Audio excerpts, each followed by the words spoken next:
Best indoor plant বা air purifier plant হিসাবে প্রথমে আমাদের যে নামটা মাথায় আসে সেটা হলো এরিকা পাম। এই গাছ খুব কম যত্নে এবং খুব সহজভাবে প্রত্যেকের বাড়িতেই বেড়ে উঠতে পারে। তো এই কারণে এই গাছটা সকলের কাছে খুবই একটি জনপ্রিয়। আর এই গাছের আরেকটা বিশেষ দিক হলো এই গাছ বাতাস থেকে টক্সিক পদার্থকে রিমুভ করে বাতাসকে দূষণমুক্ত করে আর বাতাসে অক্সিজেন প্রোভাইড করে। তো এই কারণেই আমাদের কাছে এই গাছটা আরও একটু পছন্দের। তাই সকলেই বেডরুমে ব্যালকানিতে এই গাছকে রাখে।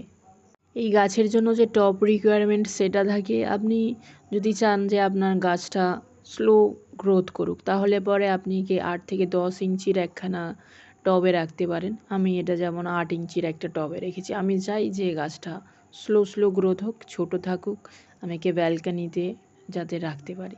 তো আবার যদি আপনি মনে করেন যে না গাছটা বড় হোক, তো সেক্ষেত্রে আপনি একে বড় টব দিতে পারেন, তাহলে পরে সেই হিসাবে গ্রোথ করবে। তো এটা একটা আমাদের কাছে সুবিধা। তো আমরা পছন্দ মতো একে বড় করতে পারি। আর এর মাটির ক্ষেত্রেও যে খুব যে ভাবনা চিন্তা করে করতে হয় এরকম নয়। আপনি নর্মাল গার্ডেন সয়েল, তাতে ভার্মি কম্পোস্ট বা আপনার কাছে যদি গোবর সার থাকে সেইটা মিক্সে একটা মাটি তৈরি করতে পারেন। তবে খেয়াল রাখতে হবে যেন মাটিটা ওয়েল ড্রেন হয়, ভেজা থাকে কিন্তু যেন জল না জমে থাকে। অনেকেরই একটা ভুল ধারণা থাকে যে ইনডোর প্লান্ট মানেই তার সানলাইট রিকোয়ারমেন্ট একেবারে জিরো থাকে, মানে সবসময় বাড়ির রুমের মধ্যে রাখলাম, তাদের কোনো সূর্যের আলোর দরকার হয় না। এই ধারণাটা কিন্তু পুরোপুরি ভুল ধারণা। গাছ কখনো বাড়ির ভিতরে রাখার জন্য নয়, আমরা আমাদের সৌন্দর্য বাড়ানোর জন্য তাদেরকে বাড়ির মধ্যে নিয়ে আসি ঠিকই। প্রকৃতির নিয়মে গাছ খোলা আকাশের নিচে থাকবে, সূর্যের আলো পাবে, এটাই কমন। তো আমরা ইনডোর প্লান্ট হিসাবে যে সমস্ত গাছগুলোকে ব্যবহার করি সেগুলোকে সপ্তাহে অন্তত একদিন হলেও তাদেরকে সূর্যের আলোতে দেখানো দরকার, তাতে তাদের সালোক সংশ্লেষ যে প্রক্রিয়াটা সেটা ঠিকঠাক চলতে থাকে। আর এই গাছ খুব সহজেই চারা তৈরি করতে পারে। তো আপনি যদি একবার গাছ কেনেন তো আপনার এটা থেকে মাল্টিপ্লাই হয়ে এইভাবে আপনার কাছে অনেক চারা হয়ে যাবে।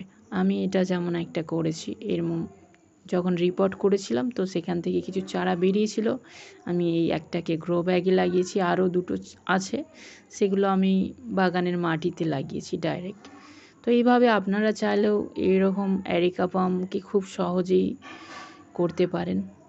আর এই গাছে যদি ফার্টিলাইজার রিকোয়ারমেন্টের কথা বলা হয় তাহলে আপনি যখন মাটি প্রস্তুত করবেন তাতে যদি ঠিকমতো ভার্মি কম্পোস্ট বা পাতা পচা সার যে কোনো জৈব সার দিয়ে মাটি তৈরি করেন তাহলে সারা বছরে সেইভাবে আর সার দিতে হবে না।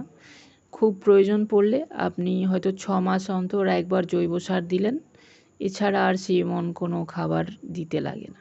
ভিডিওটি ভালো লাগলে অবশ্যই ভিডিওটিকে একটি লাইক করবেন, আর আপনি যদি আমার চ্যানেলে প্রথম হয়ে থাকেন অবশ্যই কিন্তু চ্যানেলটিকে সাবস্ক্রাইব করে রাখবেন। সম্পূর্ণ ভিডিও দেখার জন্য আপনাকে অনেক ধন্যবাদ।